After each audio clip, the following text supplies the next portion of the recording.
We need an intro song. We've been saying that, and you argued us for the first year on it. No, but it needs to be a pump-up song. Me and Nick have been wanting to do it, but I haven't had time to do it. Like We know how to do it. I just haven't had time to, Back in Black. You're thinking video, though. We're just talking a button I click, and it goes... Now, who the frick listens to a podcast and goes, pump me up? Nobody. You're listening to a podcast because people are talking. I'm pretty sure a lot of guys that listen to this would tell you that you are wrong. Because we talk about some of this stuff. They're like, no, I want to go turkey hunting, man. I hated it, but I want to do it. Mm-hmm. I would agree. I'd second that. I actually got a text from someone that said yesterday, I've never turkey hunted, but now you got me like wanting to go. It's freaking awesome. So, yeah, see? So what do you mean pump them up? Yeah. So we have to apologize to the turkeys because we are creating an army that's Which is- coming after you. And we don't they apologize have to those be, turd lickers. They have to be one of the most, like, truly one of the ones that actually does get you fired up. Because you could definitely, like, put a rocks on with it, and, you know, and then sitting in the morning, and then just all of a sudden, and then when they get off the roost here, they come, boom. Oh, Nick, by the way, no, Warren kept saying you built a winner or whatever yesterday. Nobody showed me this video. And I'm scrolling through my Instagram feed yesterday, and this freaking whatever liberal is doing it. I need depression stuff or whatever. I'm like, oh, here we go again. And then freaking boom. And I'm like, oh, this is freaking awesome. And I watched the whole thing probably 3 times until I realized it was our own video. Did you see it? No. Oh, it's hilarious. Yeah, and whoever that person is that said that was your idea, they can just suck on one. No, that was my old teacher. That is clearly Warren's work. I was going to give it Nick's. I think it is so cruel that there is not a fast-acting antidepressant.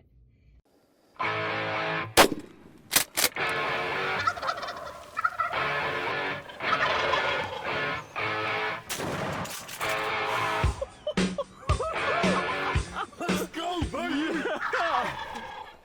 That there is not a fast-acting antidepressant.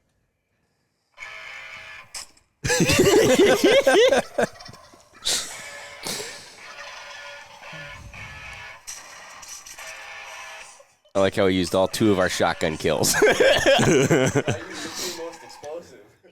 I know that one from that last one is Joey's, isn't it? Yeah. That's good stuff. All right. I like how it looks like the turkey's going to come in. Doesn't get a chance, just blows his head off. Oh, that was hilarious. All right, guys, welcome back to the Raised Hunting Podcast. For those of you that have been tuned in here for the last couple minutes, you've heard these Nimrods talking about songs and pump-up songs and Instagram or different posts that we've put out because turkey season is getting very, very, very, very, very close. We're only, a week? We're about 8 days away, 9 days away. From youth Are season, we 11? probably, right? Oh, yeah. Because I'm going to the 11th, not the 14th. Some of you guys have been rolling some turkeys already. Good for you guys. Congratulations. We've gotten lots of people that have said, I never have turkey hunted, but you guys have got me actually thinking I might want to go. I actually got one yesterday that said, I'm not thinking about it now. I'm going to go turkey hunting. All right, you guys talked me into it. So You're missing out. yeah, Who's missing out? If you're not chasing turkeys. Oh yeah. Now, it's a super love-hate relationship, but when you find the right ones to do what they're a lot of fun. Yeah. They're action-packed. I saw one this morning strutting. Yeah. A bunch of jakes. You will pull your hair out just so you bothering. know when they Oh, don't yeah. do what you want. You'll think that Which they're is the why it's stupid. okay. You'll think they're the stupidest bird on earth, and then they'll show you they're not quite so stupid.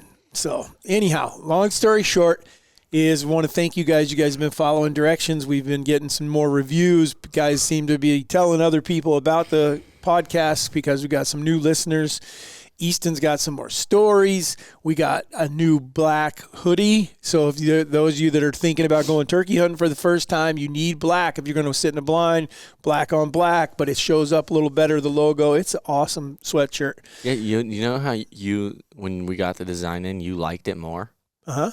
I think all of us liked it more.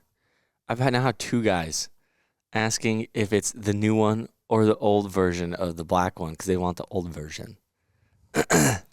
You guys just don't get it. I don't know what to tell you. It looks so much better, I think. Yeah, but the other one is darker. That's what maybe they're thinking. But anyhow, so with that, we will get started here. So I'm David Holder.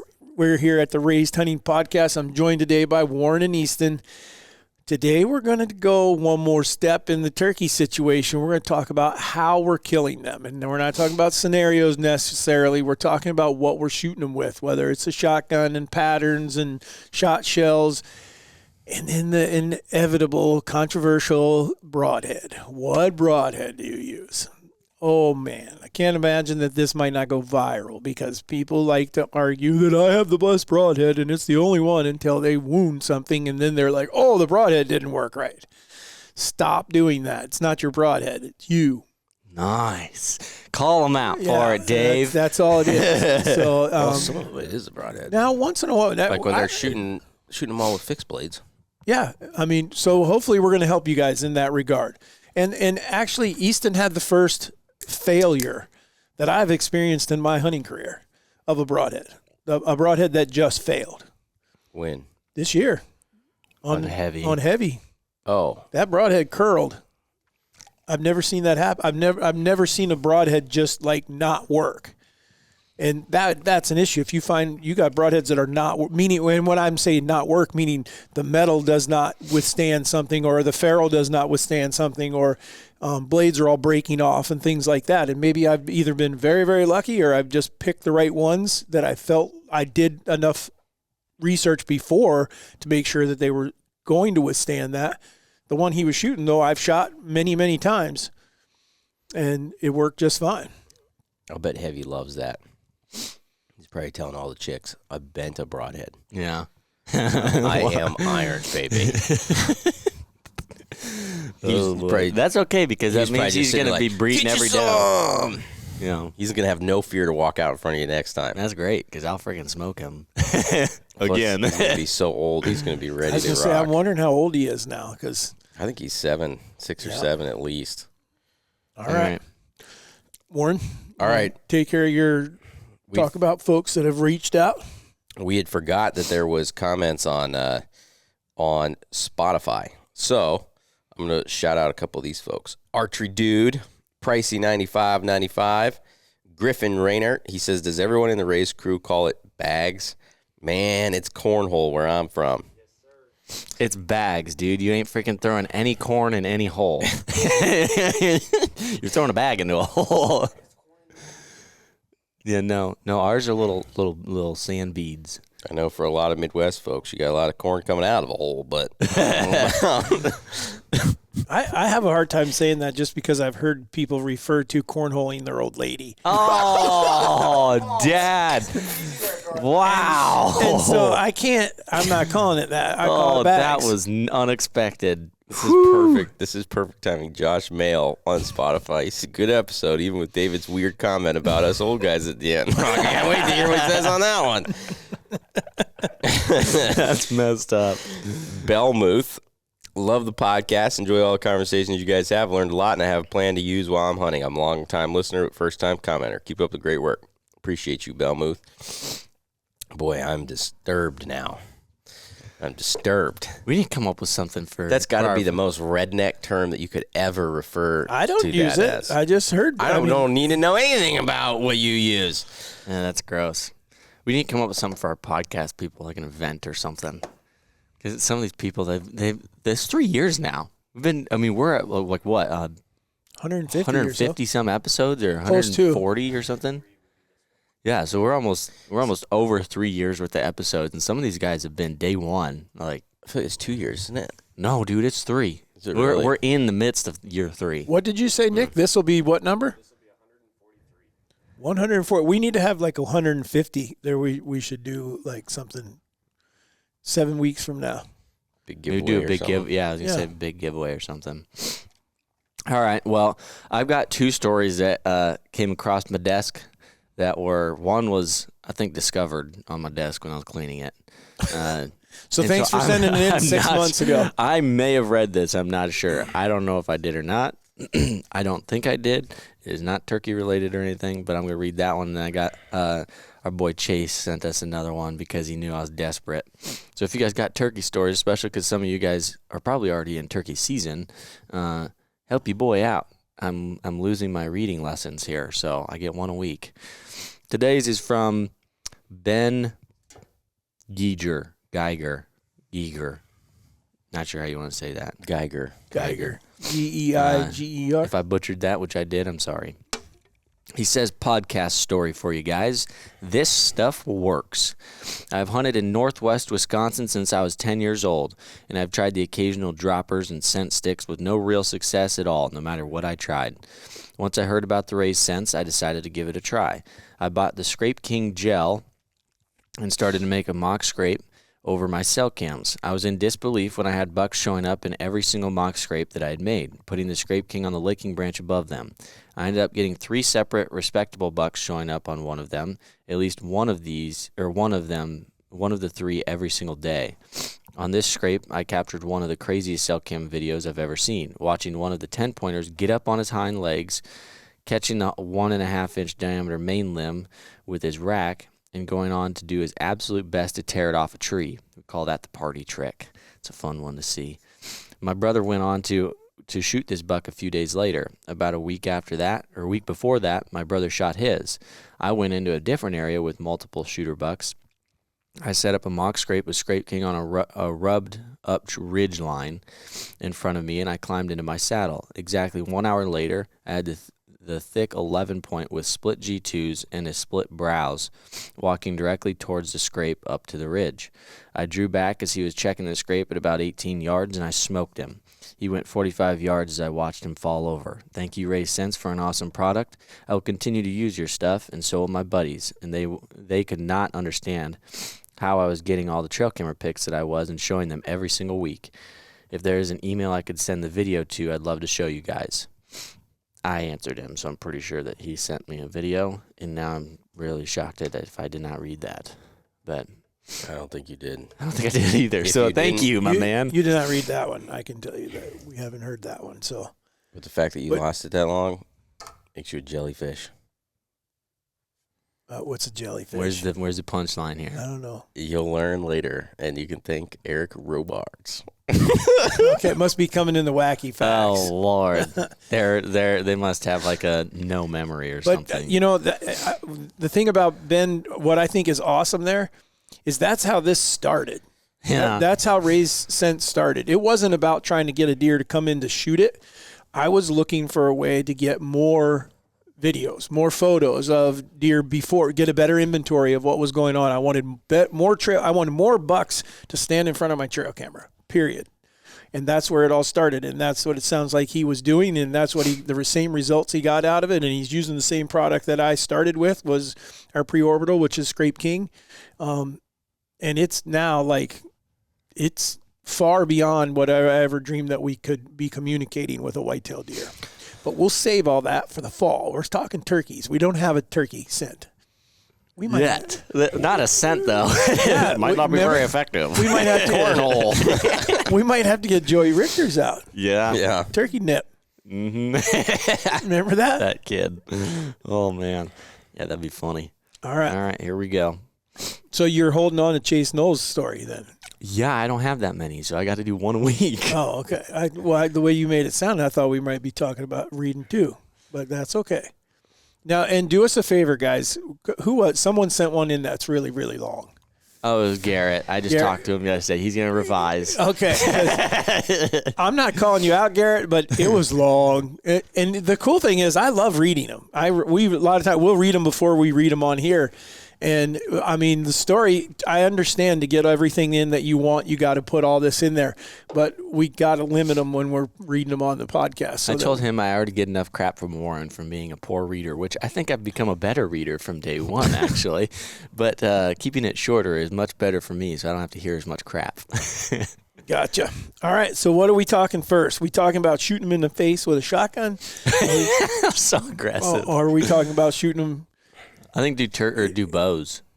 I think with a shotgun, it's pretty cut and dry. It's not, though. No, it's not. Why? You haven't done anything with it. That's what a lot of guys... Everyone I've shot in the head dies. Because you just take Dad's gun, and Dad's gone through all of the finding what shells and everything to get. and Dad's even done the simple way. Maybe 40 years ago. I didn't think about what it was either. I thought it was somewhat simple too. And then I've had multiple people texting me and stuff about different setups, patterns, chokes, what you're using for a shotgun, different things like that. It's the same concept as a bow, but I think your bow, you have to be quite a bit more tuned. I think do shotguns first because that one should be more straightforward. All right. Well, first of all, I'm going to blow up our social media when he puts out a short clip, because I'm going to tell you, if you own a Mossberg 835, throw it in the trash. just walk. It's baked. I got multiple of those guns to throw in the trash. It's baked camo. When they came out in 1990 something or whatever, it's the only shotgun that I don't know if I ever killed a turkey with it. I could not hit a turkey to save. Wasn't my that one of life. the first guns that came out with as a turkey Yes, gun? they came out specifically. It was a shorter shot, like a 24-inch barrel on it, and baked camo. I mean, it was designed to go sit. Camo. Meaning, well, it was like the first time you could go buy one that was camo was already on it. Well, all we did, like pop shotgun, have a Remington 870, and I would camo it every year. I would take tape the whole barrel, tape the stock and everything, then you peel it off. Camo on it, but I don't think they just painted back then in the beginning days. Stick in a convection oven. Well, the way it was described to me was baked like the whole gun was camouflage. And it was cool. And so I was like, you got to have one. I don't think so. I think those are so freaking ugly. Well, look, dude, you would have thought an afro was ugly too, but I was in an era when people had them. I didn't have one. Or like the chicks all had big boofy hair. You probably think that looks goofy, but tight leopard pants were in, all kinds of man. Look at what Van Halen and pants. Yeah. You guys did get to have so much more fun. MC Hammer, I'm jealous. Yeah. So it's not socially acceptable now. It is. You can do whatever you want. Now you freaking can have a pecker and no pecker and go in any bathroom you want. You are on one today. No, I just don't get it. All right. So parachute pants that is a first harmless. recommendation on what not to get. Okay, and I'm like totally. I don't know if I just had a bad one or what, but it was like I couldn't. That is a thing that I you missed could look the shotgun. for. Warren Yes. has that right now. Warren has a really, really nice shotgun, but it has it's a manufacturing thing every once in a while. The barrel, they told me they need to literally bend the barrel. Yeah, which is really rare from what I've found, but it is a thing. Why haven't you gotten that fixed? Because they can lazy. fix it. I haven't had time. He's What? lazy. In 3 years? I'm gonna text my 3 years you office haven't had assistant time. and ask her to go and take it. How many sheds did you find this year? I don't know, like 30 or 40. How many Yeah. miles did you walk? I don't know. I didn't track it as much this But year. roughly. I don't. The point is, like 100? he's avoiding. The point is, whatever distance you walked, about a third of that you could have walked to Shields and dropped off the shotgun and back. Oh, I just forget, and I don't think they do it anymore. I think they closed their You're gonna have to send it. blacksmith department. There's no way. There's no Yeah, way huh. that some other places aren't doing That's it. an issue for me. You need to just send it in. Regardless, that's kind of besides the point Yes, if I you get do the need bad to. ones. But there is what I was going to I want to do a video on something that I just like guns, even though I don't hunt very many things with guns. And so I tend to get through them. And when I was first buying guns, I made the mistakes of buying a lot of cheap pieces of crap. I'm gonna ask Liz to put it in the living room. And so I don't have those guns anymore. I don't really recommend you buy a gun and sell it. Typically, just hold on to it, buy another one or something. But I did sell these, so I never used one like that. But I did use. There's a Rossi or something 20 gauge single shot. It's probably one of the worst shooting shotguns I've ever touched in my life. That was very cheap. And then there was another, I think I tried 2 of the Rossis, which was my fault, but they have other guns that are good, so I don't know why. So what should somebody be looking for? I was going to tell them what the 870. the 870 if you want. 870 Wingmaster, 30-inch barrel. Do they still make that one? Oh yeah. Oh, they'll never stop making that gun. It's one of the most popular guns. I like out there. Dad's. That's not what Dad That's is. not the one that you like. That is the one you shot your first turkey with, I think. Your 12 gauge? Yeah. No, I shot him in 20. The To a first one 20 shot with gauge. the 20 gauge. Okay. But I've killed a lot with that 12 gauge too. Right. And so And that's a Remington 870. it is, yes. And here's the whole thing: we kind of got screwed up on that whole deal because technically we were supposed to be hunting with. So this all started because So if we got any cops out there, they know you what tell the a story about how we got this shotgun. Yeah. I think people would like it. Okay, go on. Okay, so the way we got this shotgun was when my dad was a cop. You're a jellyfish. We didn't have any money, not very much money, me and my brother. And my brother had an Ithaca. So my dad and mom and dad had bought him a shotgun. My brother was 8 years older than me, but I need a gun when we're going. I'm like 10. My brother's 18. He's taking me hunting. And so the only way that we had to get another shotgun was we would go down to the police yard, which was a fenced-in area, and my dad would tell us the combination to get in. And we would go in there. We go into his squad car. If I remember right, it was 414, but I'm not positive on that. But anyhow, we knew which car was his. We go over there, we hit the little button, and eject the shotgun out of there and take it hunting. And then my dad would be working the next day without his shotgun in his truck or in his car. And then later on, so what happened was we used this shotgun so much between my dad shooting it and us shooting it, that you could actually eject the shell by standing the shotgun straight up and down and push the lever to release the slide, and it would throw the shell you didn't have to touch it. I mean, it was unbelievable. Now, that did not have the vent rib on it. It was just a straight barrel. We wore the bluing off the barrel because we would hang it in the gun rack in my brother's truck all the time. And so you guys remember when trucks had those, that's where you put them. We didn't have cases. You just hung it back there. And so that little curved piece, he didn't have the rubber part on it. And so it wore on my dad's barrel. So when my dad retired, typically police officers get their pistol. The year before that, they had switched from the 357 to the Glock, the 9mm. So they gave them the option to buy their pistol. My dad bought his. So he already had the pistol that he had been carrying for 35 years. So that's why he had the revolver. Yes, he bought it. Okay, I didn't Before know they that switched was their his. service guns. Okay. Yeah. Yeah. And so anyhow, when my dad announced his retirement, I went to the police officers and I said, hey, my dad really doesn't have much. They're going to give him his Glock. They give you your pistol. And I was like, he doesn't have any like fondness or any sentimental value in his pistol. Could we have his shotgun? And they're like, let me see if we can work on that. Dad probably doesn't know anything about the pistol. He just wanted the shotgun. Well, I mean, but the shotgun, I killed my first deer with it. My brother had killed deer with it. We'd dove hunted with it. We'd done everything with this shot. First rabbit, everything. And so anyhow, those guys are nice enough. They don't realize that we're asking for that shotgun. So for his retirement party present, instead they gave him his pistol, and then they had bought him a brand new 870 Wingmaster with a gold trigger and presented that to him.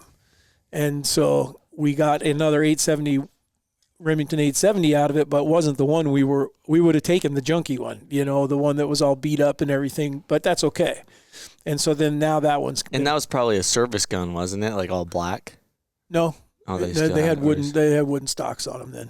Yep. So Which it's in unbelievable condition. the one that we have? Yeah. Oh yeah, for being Other than Pop's one little nick on it. No, that's on my that's gun. on his. Oh, that's Yeah. right. If you guys haven't seen that episode, the Mark, my dad was getting older, had Alzheimer's, and he shot a duck. Or no, the ducks had already flown by when he was a little late. But when he shot, gun came out of his hand and fell to the ground. It was still safe. We were watching him and everything, It but didn't fall. It was. but it hit and put a mark on Easton's shotgun. And he blamed Yeah, it around on the Dad. stock. Gosh dang it, David. That thing was a cannon. I tried to say I put a different shot in it. So, Oh, boy, that was funny. Yeah, that But- mark's still there. but anyhow, so the 870, the Wingmaster 870, I'm fond of because we've used it for so many things. When I do use it for turkeys, I use a full choke. And then what I have found is either number fours or a 4.6 mixed load.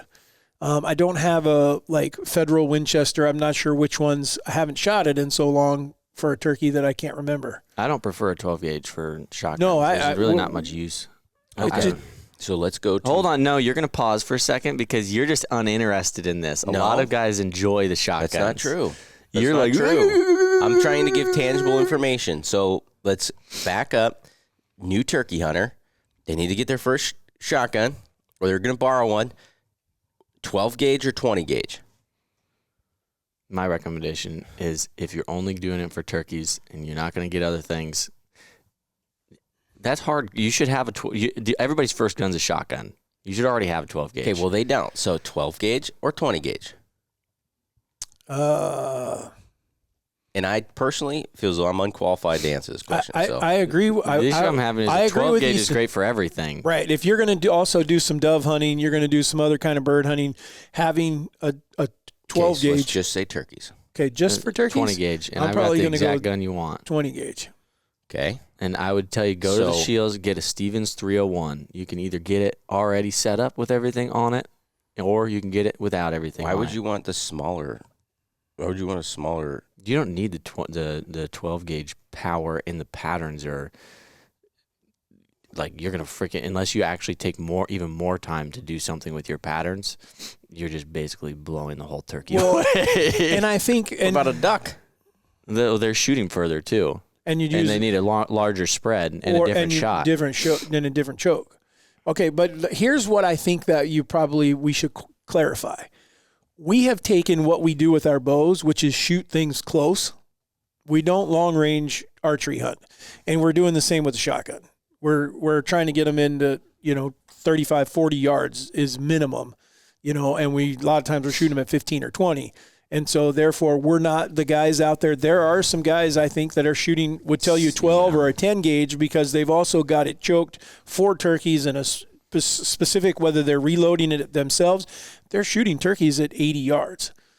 That's not why I got into turkey hunting, to see how far away I can whack. The thing about a 20 one. gauge, too, is it's easier for people to handle, especially if you're, number one, when you're crawling around doing whatever you want to do. I don't care to have a bigger gun on my shoulder, ego or not. Number two, a kid grabs it or something like that, it's going to be a lot easier for a kid to handle, for them to be able to use it as well, and I can use it too. Yeah. Versus a shotgun that your dad, when the first time you shoot a shotgun, tells you that it won't kick or anything, and then you get blown back on your ass. So you Kids. don't want to have that happen. David. Or females, Yes. unless you're exactly. Alyssa. Yeah, she just shoots one-handed 12 gauges. That's freaking wild. But anyways, Yeah, but Alyssa's also. what is yours? Which one? The 20 gauge? Yeah, I have no It's a idea. what that Harrington thing and is. Richards. Can you even buy that gun still? I don't think so. Okay, well, then your Stevens 301 is like 200 and some bucks. Very cheap. And that is what I've used for 3-4 years. And I've not even been the one to shoot anything with it.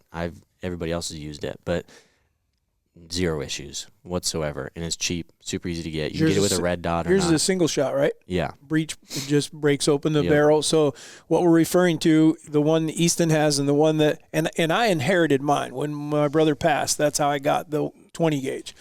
And I had used the 12 gauge all the way up until then. And I can't remember. I actually think it was because you were going to go turkey hunting. And I was like, I don't want to throw that. Number one, the 12 gauge is longer, so it was harder for you to hold it.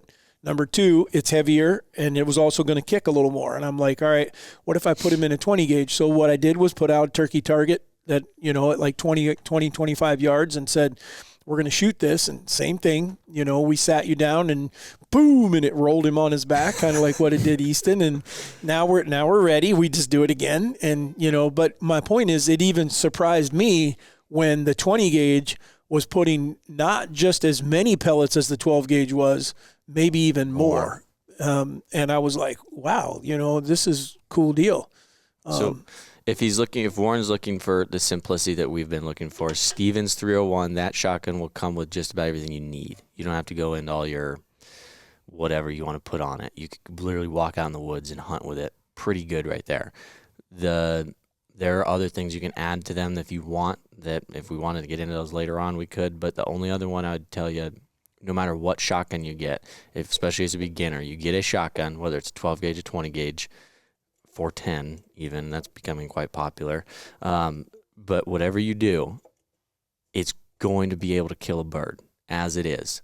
But the best thing you could do without trying to go into chokes and without trying to get into tuning it and everything else, super, super great, is buy the shotgun, buy like 3 or 4 boxes of ammo, and make sure that they're different shells, like a 4-shot, a 5-shot, a 6-shot, and then maybe like a mixed shot where they have 4, 5, and 6 and whatever else in it, and go shoot all of them. Because you're going to see, and it's variable for gun. It could be the same exact gun from the same manufacturer and everything. It's still going to shoot a different shot sometimes than what another one is, the best one. So that is the number one thing I think you should do. And the other thing that's going to tell you is where you need to aim. because surprisingly, a lot of people think that you take a shotgun and you just aim down the bead and it's going to hit dead on, and that is not the case. Some shotguns, you're going to aim at 20 yards or something, and you're going to hit 4 inches high or something. Some of them are going to be dead on. Some of them are going to be low. It all depends on the shotgun, what it was designed to do, and how it was manufactured. So buy the shotgun. I wouldn't go super expensive, and buy 3 or 4 rounds or different shells and go test them. We should do a video with Dad's gun because it is the perfect example. You put, I think, 5-shot in it and it shoots amazing. If you put 3 or 4-shot, 6-shot, or anything else, doesn't shoot near as well. Good luck. It is ridiculous that the thing does not shoot for crap. So, but if one of them works, so that is probably the most important thing you can do with shotgun. Yeah, it likes number 5s. Otherwise, you pull like a Joey. That video that we just were talking about, Joey shot that one and had no idea what it was going to do. And I still have BBs in my decoy. And it also, he was eating BBs in his breast and everything else, and also hit it in the head at 10 yards. So that pattern is a little excessive for what you need at 10 yards. Mm-hmm. Nick said something. What? I think he did, actually. I think he shot it with the home defense round. But I think that might have been my recommendation because he didn't have anything else. I said, well, just grab your biggest shot. It'll work. Gotcha. Jeez. Now, and then the other one we should talk about whether you shoot a 2 3/4 or a 3-inch Magnum or 3. Now some guns even take 3.5s.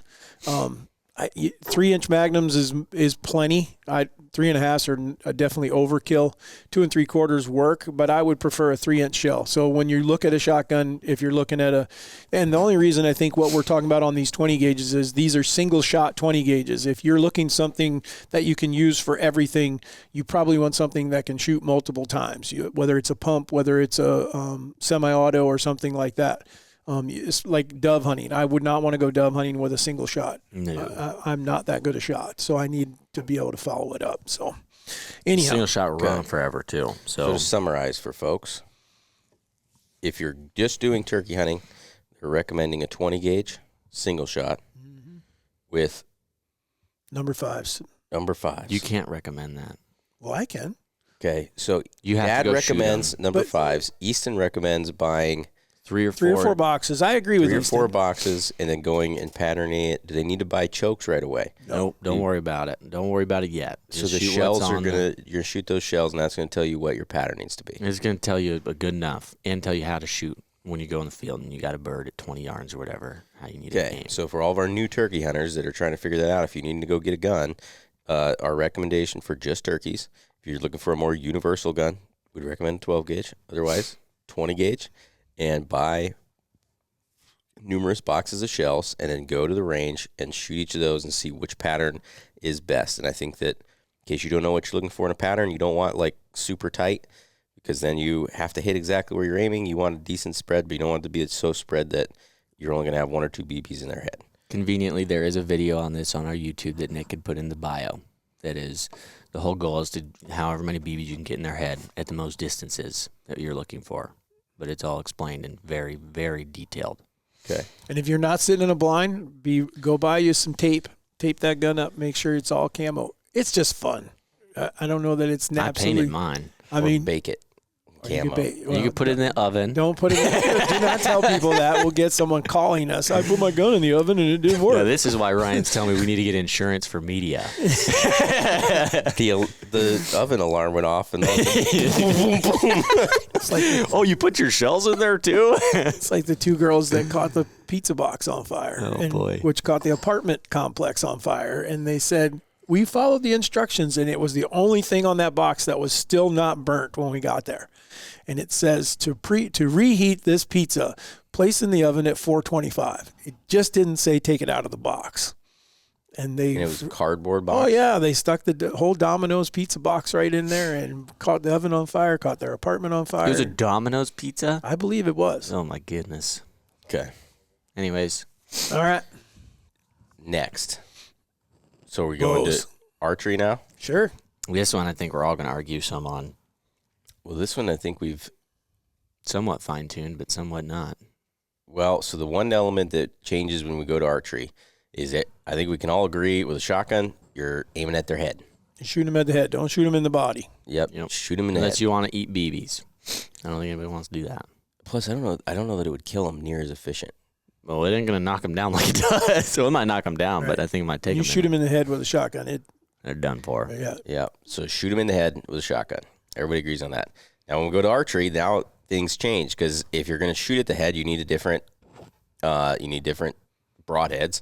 You do or you don't, because I mean, you'd say I believe you do now. because it gives you a better opportunity, right? Well, we can just go over that real quick. So used to, and you might still be okay with a fixed blade, but used to, I know Dad and I were under the impression, and I think that maybe you and lots of other people, but I don't know. I can speak for Dad and I.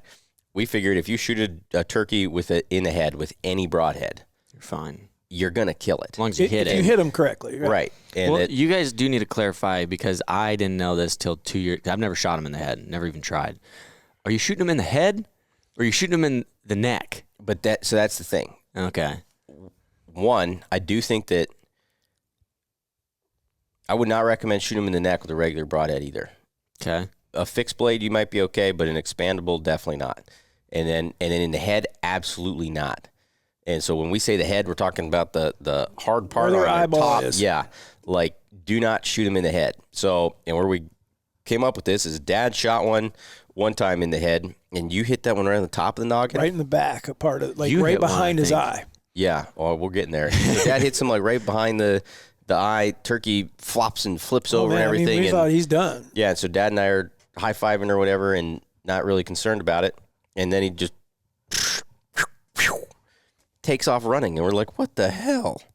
You know, because he just shot him in the head. So then I was like, well, maybe you missed and maybe like the back end of the arrow just caught him and knocked him over or something. And then we looked at the video and we're like, no, you definitely hit him in the head. So, Did your arrow not go through or nothing? Oh, yeah.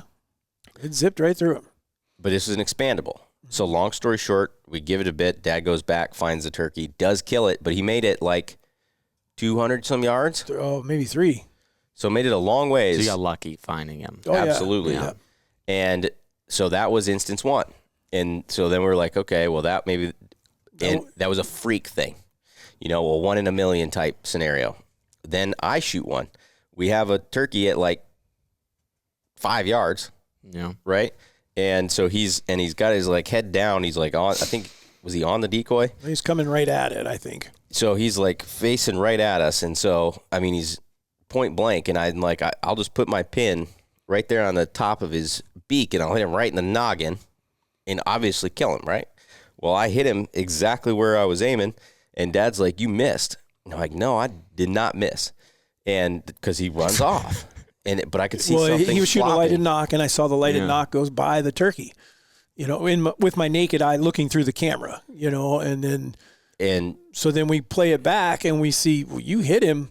Well, it hit him and bounced off his freaking head. Yeah, it hit him right there and cut him bad. So I felt awful because That's a lot of power, It had to too. have killed him. You know, 70 pounds. You'd think it killed him. You just didn't find him. Had to have. I mean, it cut his face open. But I don't think it did. I mean, we have no way of knowing. We never found the turkey, but there was. I mean, Regardless, what happened is the broadhead hit him right there, and then it glances because their head is hard. Yeah. And so then it glances off instead of what I was thinking would go through. And so then I think there was one more instance where somebody else shot one in the head with just a regular broadhead. And so then after that, we said, absolutely do not ever shoot them. with a regular With a expandable regular- What broadhead. was that? Even a fixed blade, I'm thinking I don't think I'd do it. I That think was I would. a regular Mechanical. expandable? Or, The ones that we always recommend for shooting turkeys Yeah, in the okay. body. Okay. And so I think like in the neck would be, Are we not allowed to say that one? Which yeah, one? we can. Well, I don't even think they make them anymore. I think we talk about this. The every hammerhead? The hammerheads, yeah. Anyways. It's a 3-blade forward opening, meaning the front of it peels back. Instead of So sliding it's back not a or- slip cam. It's not like a Rage that would slide back. And I only use Rage because there's a bunch of slip cams now, but they were the first one, I think, that did that. So anyways, I would not recommend shooting, even with a fixed blade, I wouldn't recommend shooting them in the head like that. I mean, if you're going to shoot them in the head, you need to use a whopper chopper. And I would tell you now that it is flat unethical. If you've listened to this podcast and heard it, we've tried it, and it's not gone well. So do not shoot them in the head with even a fixed blade. It's got to be a whopper chopper if you're going to shoot them in the head. What about, because I have heard some of the guys, there is some newer, or I don't know the names of them, but I've seen some like 3-inch or something cut fixed blades now that are excessively large. Then they're designing that to try to cut the head off a turkey, or or make it where you can't miss or can't glance. There's too much head there. You'd probably be okay with those. The issue you get when you start to go to a head like that is you got to make sure that if you're drawing your arrow inside the riser, which most people are, you're going to have to shoot a different length shaft. And it probably needs to be stiffer too, wouldn't it? Possibly. Yeah. And so so it changes things where we don't. We just use our same setups that we hunt deer and elk with, and we're, putting a different head on there for turkeys and shoot them. Well, Warren has gone through the motions of changing his setup. Oh, yeah, for sure. Extensively. Which that's the issue you, I think, have still with the fixed blades. I could see a lot of guys being like, well, I'll just use a fixed blade and just shoot them in the neck. Mm-hmm. And the problem I think you still have with that is even, they're not, if you're off 3/4 of an inch, you only got one blade hitting them, and I think you're going to kill them, but you're not flopping them over or anything right there. They're going to run off and they're going to bleed out, and you're going to have to hope that you find them. So I wouldn't be recommending that either, where chances are with the whopper chopper, I guess that could possibly happen still. You have to be 3-4 inches off, though. Correct. And it's also got some serious blunt force to it that there's so much hitting them that you might even just break their neck. Yeah. I have killed 3 turkeys that I shot in the head with an expandable broadhead, not a big one. And where I shot all those, that comes back to is from the side. They were broadside, and I shot them right by the eye, or right at the eye. You also squared them, like you couldn't hit them more perfect. I wasn't off 1/8 of an inch. Right. Now the other one I did, that one that I shot in Nebraska, I shot in the neck with an expandable, but I hit him perfect. Right. Absolutely perfect. Cut his head. I didn't cut it off, but dang near. And that was before we knew all this. Yes. So that'd be headshots. We're saying if you're gonna go headshots, you've got to go to a whopper chopper. Well, there's going to be someone out there that's shot one in the head going, yeah, it does work. Well, I would be the one telling you it does work until it doesn't. It does work, but it's what we were under the impression that it was very cut and dry. Right. You're either going to kill them or not kill them. And there is variable. There is a variable that you can have there. Yeah. I've never had the guts to try it, ever. For me, it helped a lot. Like when I did use the whopper chopper, just because then with deer and elk and everything, I just they could turn and I know where I need to aim still. With turkeys, it requires me to think too much, and for whatever reason, turkeys really get me fired up. Yeah. Where when it's their head, it's just put your pin on their head. There's no question, no matter what the angle is. Yeah. Yeah, but the setup is a total pain in the ass, like royal pain. So, this is you're going to the next one. That ain't going to be much more positive. That's okay. Oh yeah, it is. I mean, Well, anyhow, so the next one is we go to shooting them in the body with a expandable broadhead. And the reason that I say an expandable broadhead is... And this is if you're shooting 58 pounds with a draw length 27 inches or longer, then we recommend an expandable. No, it would be 50 and 24.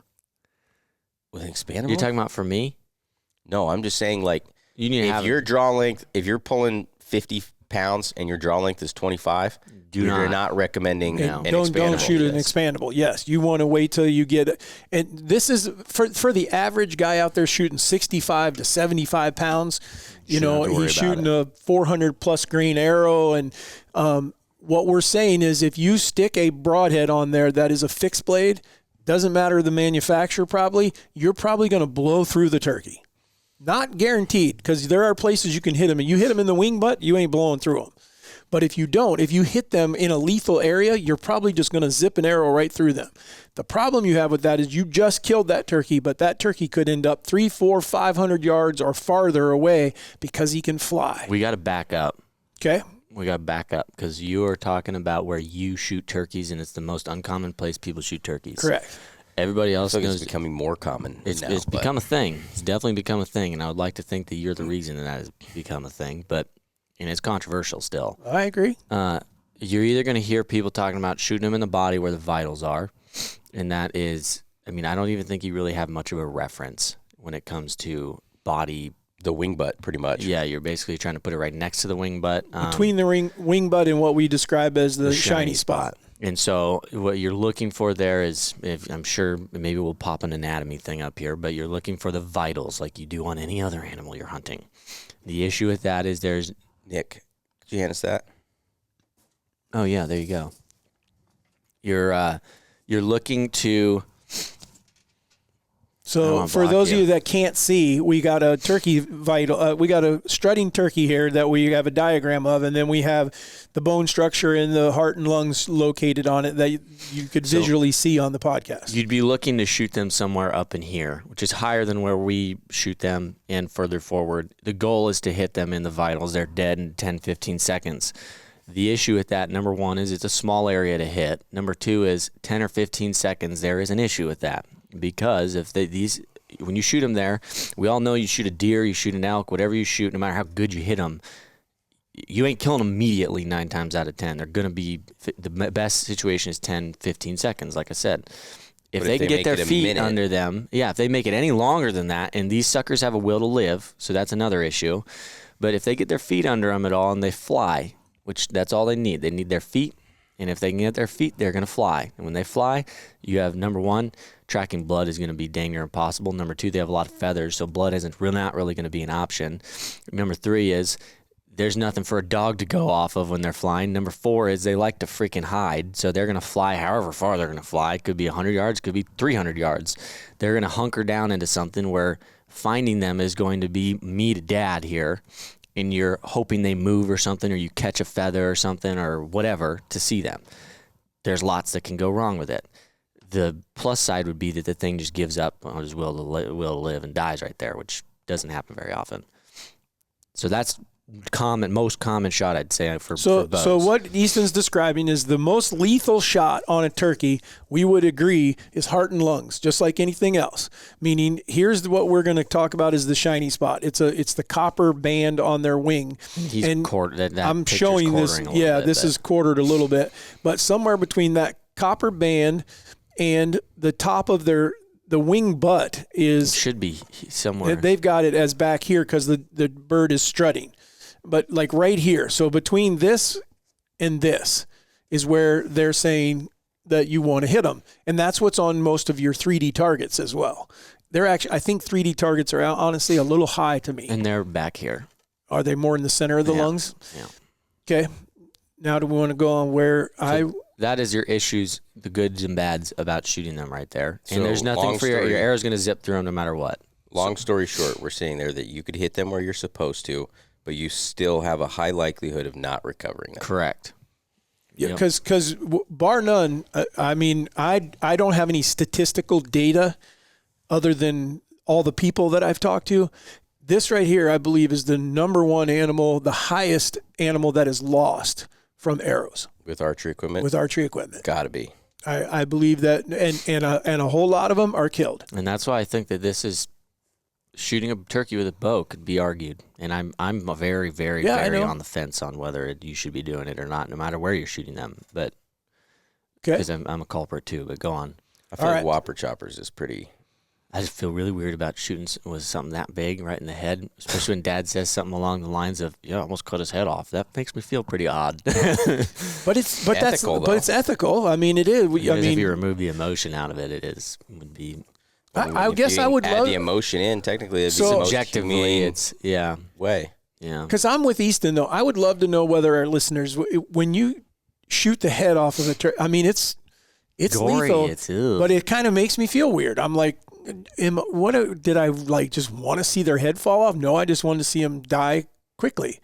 I don't know. You're saying there's a brutality aspect to it, but at the same time, if you think of it in logic, I mean, you're killing them either way. I mean, yes, dead is dead. That's fair. Okay, because David shot. So what Easton is saying is, where I shoot them, if I feel bad for chopping their head off, I should feel worse for what I'm about to tell you. Yeah, you should. Yeah, because I think if the turkey had an option, he'd say, "Yeah, cut my head off." But can I flip this around for a second?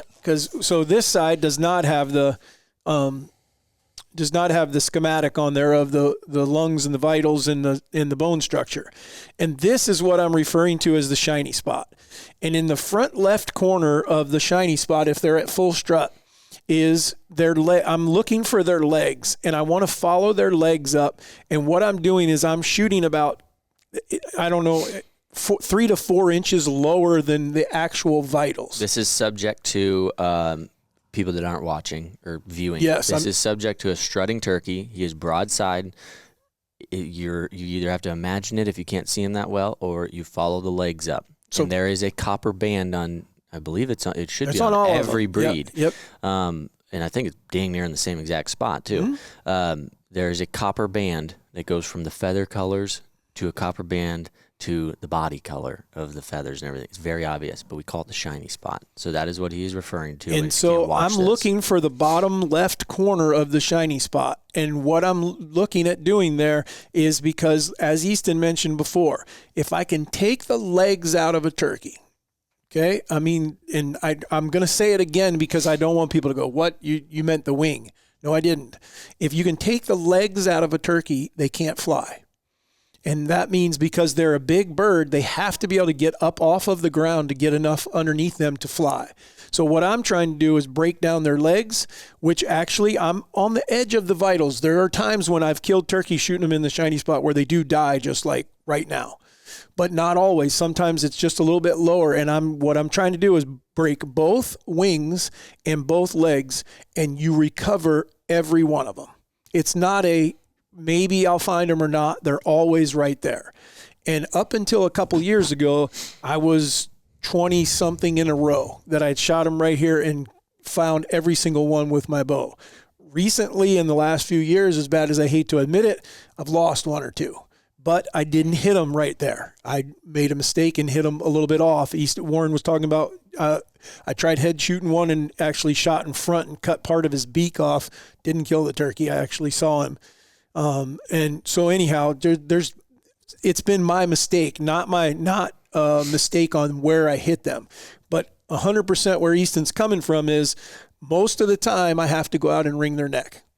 I go out and grab the turkey, spin them around, breaks their neck, they're done, but I don't lose them.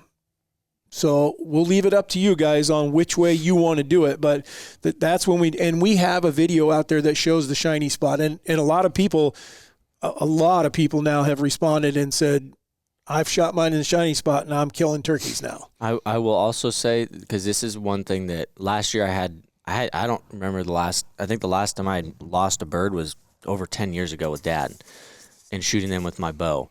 And last year was the first, I think we're probably good with it for now. Yeah. Well, real quick.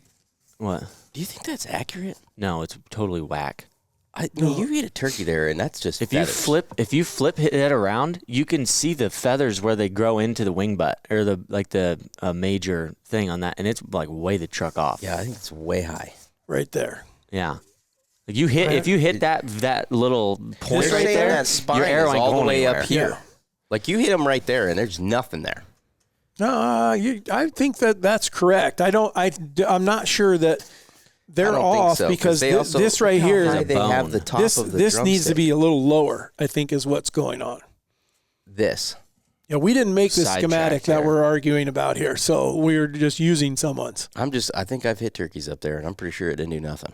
Well, I'd hit him in the spine. If you go through here, it's just poof, there's nothing. The other thing is this great big area is where a whole bunch of people shoot turkeys because they think of like a deer. They're thinking, and there is absolutely, you can go through that breast and you will not kill them.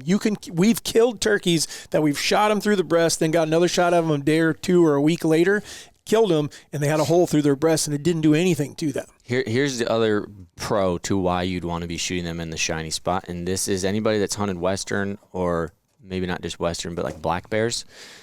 Something that is a really, really, really consistent color animal is very difficult to aim at sometimes. And so a turkey, I would argue, is much more difficult because they have tons of feathers and very little body. So if you don't have anything to aim at, which you wouldn't have really anything to aim at, you're just kind of feeling it when you're trying to shoot them in the vital area. The shiny, shooting them where Dad is talking about in the shiny spot it gives you an aiming point. Gives you a fixed spot to shoot. Because you're following their legs up. You're following their legs up. You have two. You're following their legs up. And number two is if they're they're broadside, you shoot them right in the front of the shiny spot. I mean, it all comes down to a point and everything. I will say, what I was trying to say was last year's the first time I'd missed or lost a bird in a long time.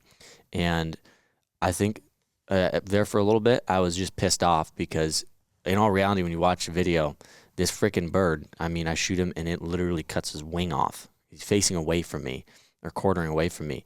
I was only about 2 inches off is what we came to look at was where it was, but it's enough. I mean, they're not that big of animals. It was enough to just screw them up like that. It really pissed me off. It really made me irritated that you could have such small room for error and screw them up like that.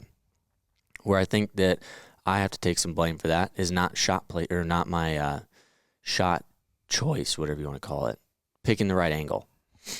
I think that you should almost be, and this is going off what you've had too. I think if you're shooting them with a bow, you almost, and in the body like we're talking about, you need to wait for them to be broadside. You should not be shooting them forward or facing you. You shouldn't be shooting them angled towards you, angled away. The only one that it would be questionable that you could do it, and it's pretty easy to do, would be facing directly 100% away. A strutting bird straight away gives you everything, meaning it gives you a place to aim because you're going to put it right in their bunghole. Okay? And corn cob right in their cornhole. And the thing, if you'll put that arrow in there, and Mom has the best video of one where she centered that bird right up his rear end, and I have never seen one get away. Yep. And because you go through everything.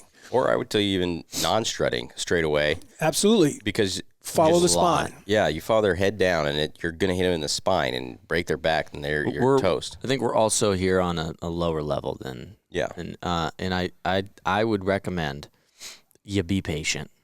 If you get a bird that comes in and he never stops long enough or something, and you don't get a perfect broadside shot. Now, I will warn you of this part because Warren yells at me all the time about it when I was a kid. They're turkeys. They're fired up. They're strutting. They're probably not going to sit still like you get with a deer when you stop them or something. And if you try to yelp at them or something, you probably shouldn't do that either. Yeah. So there's a good chance that he may be turning a little bit while you shoot him, or he's slowly strutting by you and you shoot him or something. You have to be able to judge that, what is you're comfortable with. But I would tell you, you're better off, especially as a new person, do not take a shot unless it's broadside on the body and wait. You'd be better off letting them go on, try to call another bird in, because the next thing you're going to have happen if you don't freaking smoke it is you're going to have what we like to call turkey rodeo. And we don't like calling them that because it is a show is what it really is. And if you're one dude, especially a new dude, or you have maybe two of you and you're new and you've never done one before, good luck. Put your sneakers I want to on. hear the story. I 100% want to hear the story about what you guys tried to do here, but good luck. Or worse, you're just going to have nothing. Yeah. You get out, there's no blood, you got an arrow covered in blood, you got a feather or two laying right here, and there's nothing to follow. Now, in a few occasions, we have blood trailed a turkey. The one that I headshot, we followed blood down there. The problem was it just went farther and then ran out. Jim Brennan shot one in Montana one time that we blood trailed for like 200 yards, and then I'm like, and it just stopped. And I'm like, we're screwed. We're not finding this bird. So I started to walk back to the blind. When I started to walk back, I heard a turkey flapping its wings.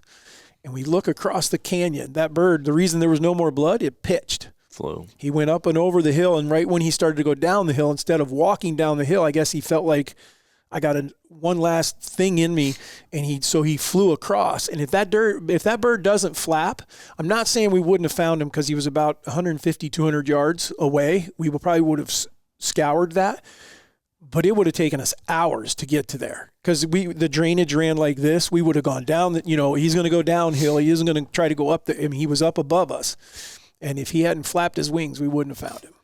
Yeah. So simplified, you have what, 2 shots? With a bow and 2 setups. Are you saying meaning as far as broadside? You can either shoot him in the head or you can shoot him in the body. Yep. Shooting him in the head, I think if you guys want, maybe if Warren would be willing to do it, maybe we'll release a video because the setup for shooting them in the head, I was with you with some of it, and I'm like sitting there scratching my head, like, wow, you really got to do all of this crap. But the setup that you shot, the one that was 2 years ago, wasn't it? Perfect. Yeah. Yeah, it was absolutely. You're either killing that bird or not. Yeah, and if like I'd said already, or I'd said this before, I know if I was to do that again, I think is what I would do is I would get one bow and dedicate commit it for to turkeys. that because actually the bow that I shot, I think I shot your bow. It was Dad's. It It was- was one yeah. of Dad's extras. Yeah, or I think it was Dad's backup bow because the issue that you have if you go with the Whopper choppers is one is both Dad and Easton have stated most of us are not shooting a shaft that goes past the riser. And if the bow shop or anybody else has set up your bow, they've probably cut your arrows to where they're either right at the end of the riser or they are slightly inside of the riser. And the reason for that is because your arrows fly better. There's just less shaft to get out of whack, and your arrows are just going to fly better. So what that means, though, when you have a 3-inch blade on either side is that it's going to hit your riser, which doesn't work. And if you're not careful, You could screw be a something great way to really dry up. fire your bow Yep. because as you come to full draw, it's going to pop it off of your string, and you may not realize it, and you're going to shoot. So anyways, long story short, you have two options on that. What I did is I chose to not mess with especially if you're really confident in your bow that you've got set up right now, I really didn't want to go Messing with it. changing a bunch of things. So I took Dad's backup bow because the draw length was slightly shorter, like a half inch or an inch. And then I shot my arrows out of that because that gave me the room. So it wasn't the most comfortable thing either because I'm having to shoot a slightly shorter draw length. And then the other thing that you have to do is you have to crank it out some. So I think it was only pulling like 55 pounds or something like that. And then you got to be ready to spend a little money because you're going to shoot. Those Whopper choppers are not that cheap. And then you got to shoot a pillow at them.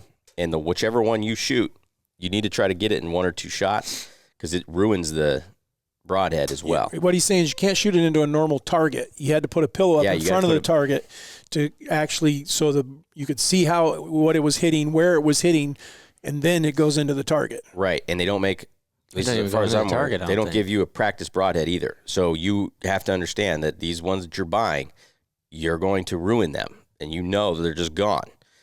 And then that was the other thing that I hated about is I had to carry my broadheads in a small plastic tote out into the field and then screw them on. Because they won't fit in the quiver. Right. And then my other concern with that was I was shooting, I think I also set up one regular broadhead in the event that something goes wrong and I need to try to follow up at 20 yards or 30 yards. You can't get that thing to shoot 30 yards. So you need a regular broadhead, and then it's not going to be completely accurate because you've set everything up to this Whopper chopper. So it's kind of still a mess. Now I believe there's a better solution coming soon. I don't know what we're allowed to say about that or not, but I think right now. I think there's a better solution that may be coming soon. However, like I said before, if I was to do it again, I would set up one bow completely for that, and then I don't think it would be that big of a deal because I would probably need one broadhead a year to check, and then after that, I know I'm good. And you're gonna kill them when you hit them there. I mean, it killed that one in seconds. We did not discuss the broadhead to shoot for the body. I just thinking of that. So if you're going to pick a broadhead, and I'm going to say you're shooting 60 pounds or more, you'd have to, between where I'm at right now, the reason that I can actually speak on this is because I'm in that limbo area, and I feel like my bow's down to 58 pounds. My shoulders, I just can't pull anymore.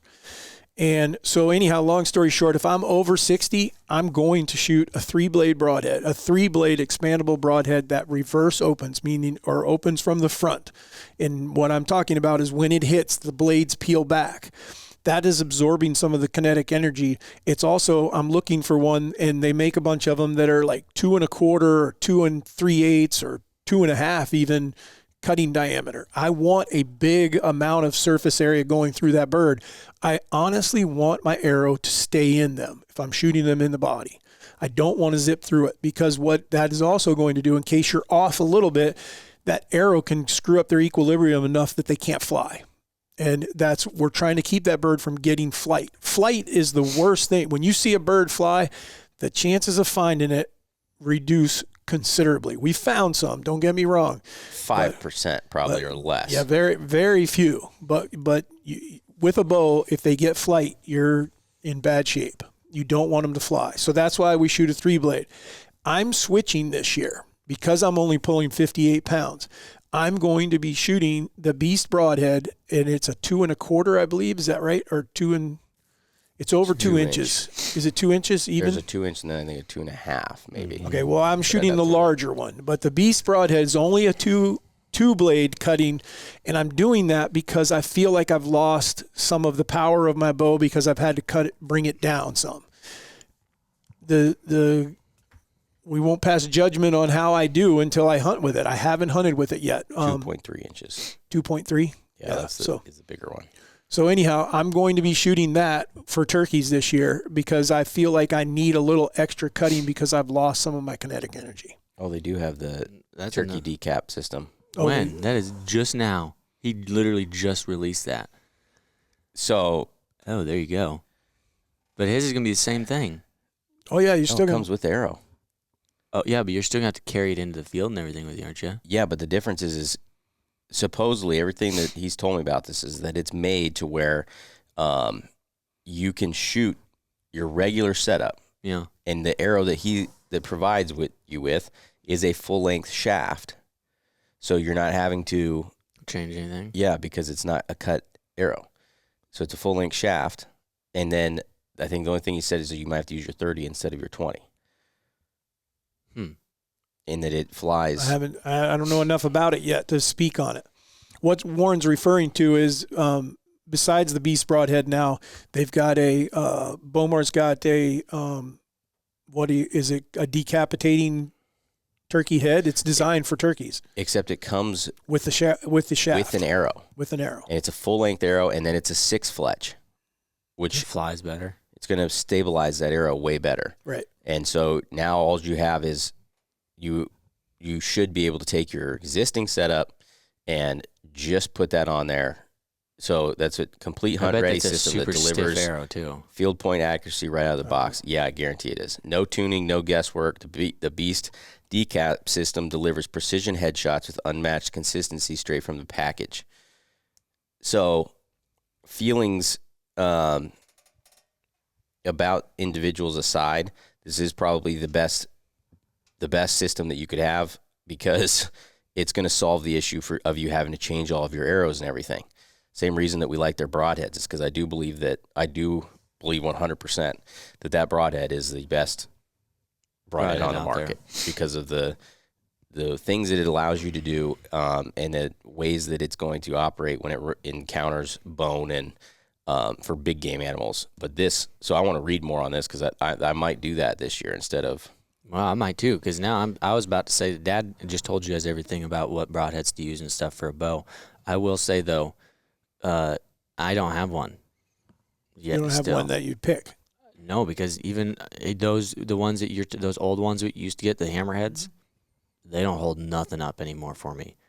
Like but you're shooting 75 pounds. That's my point though. Like one thing I think we should talk about here, because we always leave this out, and I think there's a small group of people that then mess up because we don't give them the information, is you're shooting 50 pounds, 55 pounds, and you're older guy or a female or a kid, fixed blade broadhead. Yeah. Do not shoot them with an expandable. You might be okay with like something like a Beast. You might be all right with that, but because it's spring loaded, fixed blade, because they are freaking tough still.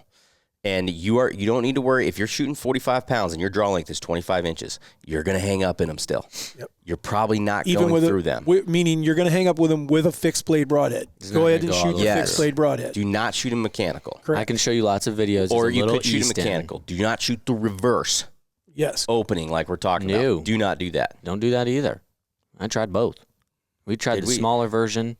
Yeah, when he. But it was a reverse opening still. No. We tried two different kinds. I tried the second one or third one was That's the one that bounced. But that's the one that the turkey knocked it off. So I don't know. Which is the most incredible thing I've ever done. So I had 3 turkeys in a matter of 4 days when I was 10 years old. That first one I shot, we thought I smoked him. Pinwheeled it. Freaking, I hit him great, and he flopped around, legs up. All of a sudden, just done, limp.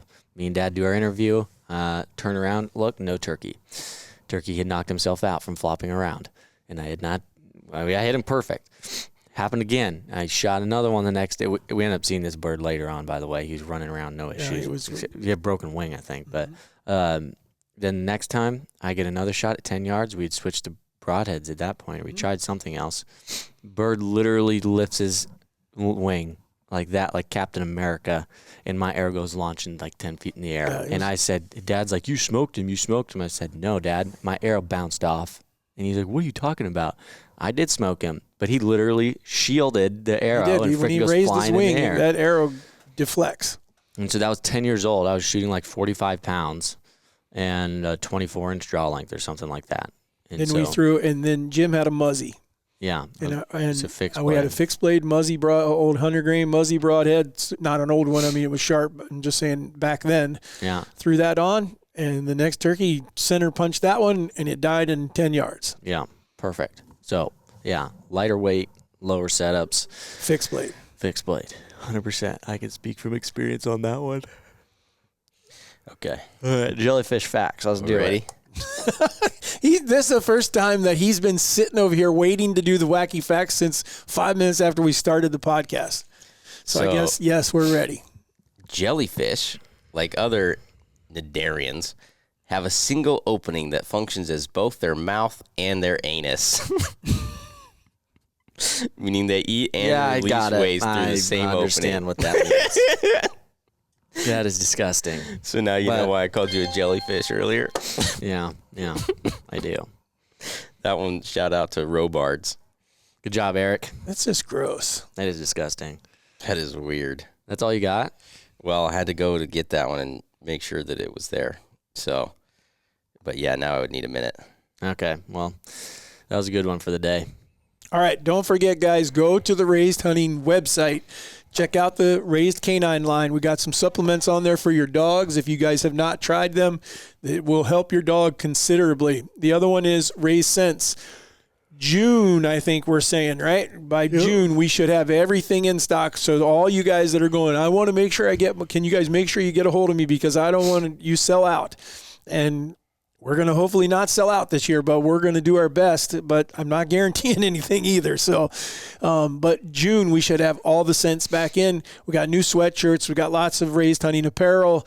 We've had some people, actually one person has really been pushing us to take our Raised Scent logo and make that into a shirt. Maybe we'll do that at some point. You did do the podcast one, and that did well. Yeah.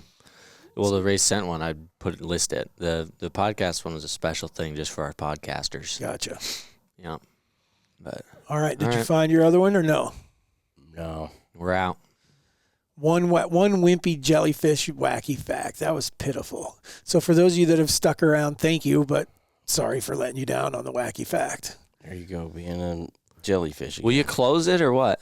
All right, this is the Raised Hunting Crew. We're out. We'll see you guys next week. Goodness gracious.